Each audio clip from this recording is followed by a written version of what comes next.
Welcome to Relatively Conscious. My name is Antonious Brown. I'm Ervin Bryant. And today we're going to talk about the diaspora consciousness of COVID-19 and its effects on the black man. So first, let's talk about pre-K through 12, because you're a teacher right now. So what is the effects on distance learning has had on black students, especially in public education, and how is it harming them? Right. So if we're talking about being conscious of the diaspora and how people are faring all around. Right now, we are focusing on America, but you want to consider the whole totality of the black experience and in American discourse right now. No one's really wondering about the black child, right? We're talking about black lives, but black children are going to suffer, especially as anything happens in education. We're going to suffer especially bad when it comes to Corona and distance learning. I currently work with kindergarten students. It's the summertime, so I'm not a teacher per se, but it is what it is. We had for 2 months distant learning option for all of our families. This is a private school, by the way. And our black families, especially low income, were not there. So depending on the house and the way the house is set up, we're talking about infrastructure, geography, the money going through the house, the amount of technology that's available, and then the parents' availability to be there with the child and keep them on task, keep them present, keep them accountable to doing the work. All of these things were important pre-corona, right? Like in the 21st century, all of this matters.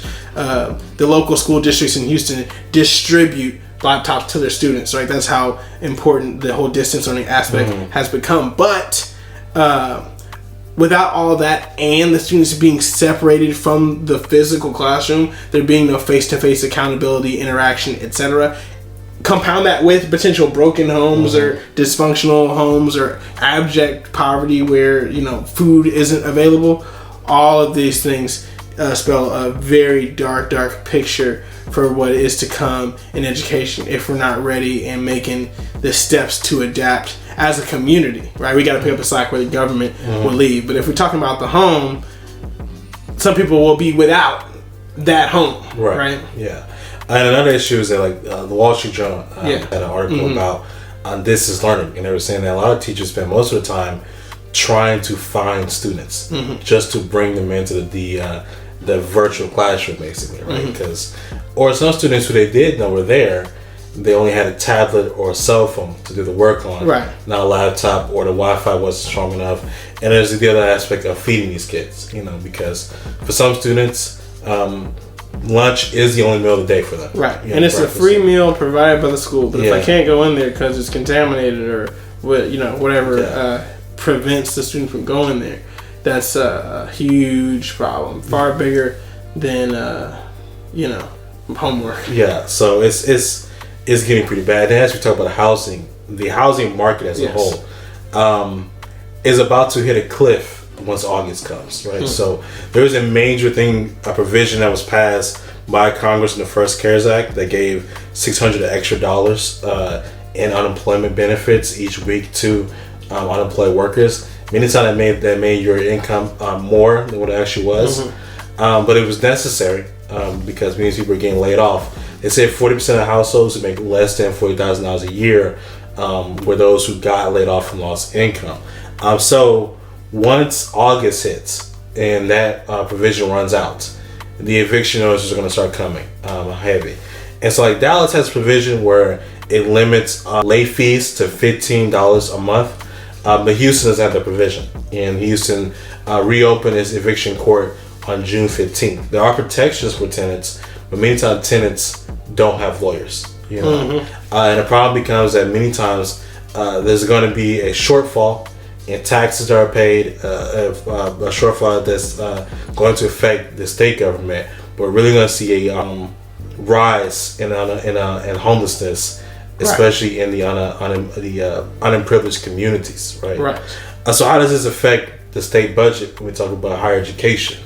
Right. So the first thing is with housing insecurity income insecurity. The recommendation I've been getting just crazy, a flood of emails from actually almost daily emails from Prairie View A&M University, the alma mater. And they were like, yo, enroll in graduate school. I know you just got, you just did your undergrad thing, but you're not going to get a job, so enroll in graduate school. Yeah. And that seems like the shelter. But I'm hesitant to do that kind of thing because, like you're saying, money is short. So as states weather any kind of recession, and we saw this in 2008, there are massive billion in total dollar cuts to public education in general. Higher education suffers particularly worse because tuition also falls. So all income, football falling, donations falling, because everybody's, pinching pennies. Everybody's kind of tighten up their belt. And I myself, being one who's averse to taking on debt, not wanting to lean on the state or any particular private lender, would rather attain money as opposed to accrue debt in a time like this. And all that reticence leaves programs that would fund, that would give scholarships. All of those are not lost, but at a loss. Yeah. And the level of loss, though there are many projections, is to the degree that many program coordinators just have not planned for the year. Their budgets don't exist, and if they are proposed, they are running on what they call a shoestring budget. Yeah. So it's just like the growth that we're used to seeing, which is almost absolutely necessary for an educational institution, basically isn't going to occur. Yeah, and so the comptroller for Texas was saying that the state was going to have several $1 billion shortfall in budget. And for many people who don't understand this, Texas has to have a balanced budget, right? So that is a necessity and is by law. So therefore, they can't recruit debt to just try to pay these things off. It just means that budgets will get cut. In 2008, 2011, when there was a recession, they cut higher education, they cut public education budgets. And there is a bill in the state Congress, in the United States Congress, to fix these issues. But Cocaine Mitch won't bring it up for a vote. So we run into an issue here where we there's money that could be injected to these budgets that could fix these problems, but it's not going to happen. Yeah. Darth Vader, he let the anger fuel him, and she's just choking the life out of him. Yeah. And then when you talk about graduate school, right? The job market is particularly adverse for Black people. Oh yeah. We're looking at 12.8% unemployment in Texas. That's for all Texas residents, and is even higher for minority communities, Black and brown people, especially in like retail, construction, or food service jobs. The unemployment numbers are astronomical, right? Right. And so I'm just fortunate enough, and you're fortunate enough to work in essential businesses, right? And actually, I know a lot of people who work in essential businesses or essential services. Yeah. But as we've seen, either you got to be, and Texas is also special. We try to do the full reopen and wear your mask and wash your hands and all that. And our numbers are the highest in the country, so let's chill. Yeah, he's let's reel it in. But in other places that are a lot more liberal in their public policy, but conservative in their rollout, there's mass unemployment to the degree where everything, it's near depression level. Yeah. And the biggest thing I think is that I think the economy is going to fundamentally change after this, right? So I think their businesses are realizing white collar workers can work from home, and they can work from home. Then why do they need to pay rent at the business, right? At this high rise, right? Right, and they work more efficiently. Yeah. So why do I have to pay you all these hours? Now, my salary guys are like kicking up their feet, but all of the lower level hourly employees either have their hours severely cut or won't have a job. Like, they've lost their job currently, but their job ceases to exist because of coronavirus. Now that we see higher levels of efficiency and productivity taking place, and everybody's, as we said, tightening. It also full-time jobs become part-time jobs, so therefore I don't have to pay benefits and overhead and insurance and those other things. And we're really going to have a fundamental shift like we had in 2008, 2011. So I think this is the time. I would say go back to school if you could.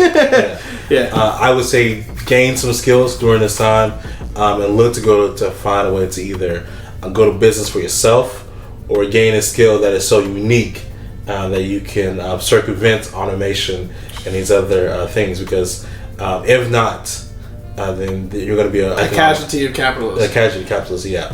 Also, I'm not a recruiter, but I would plug in that the military, the United States Armed Forces, has always been one of the greatest ways to get generational wealth for Black people. Join the Air Force, not the Army. Don't do that. But sit behind a desk if that's something you feel like doing, because that's a job will never go out of out of business. Right. I'm a judo redirect that energy since we're getting education, and since we are investing in ourselves and doing something that will be essential.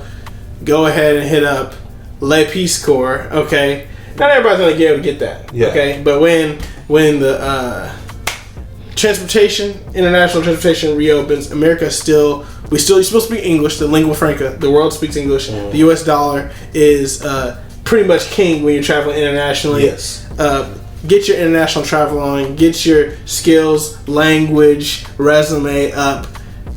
I'm here for the service, but I am not one to be armed in general. Yeah. So diversify, right? Branch out and get some money, Black man, because you're gonna need it. COVID-19 in the diaspora and the Black man.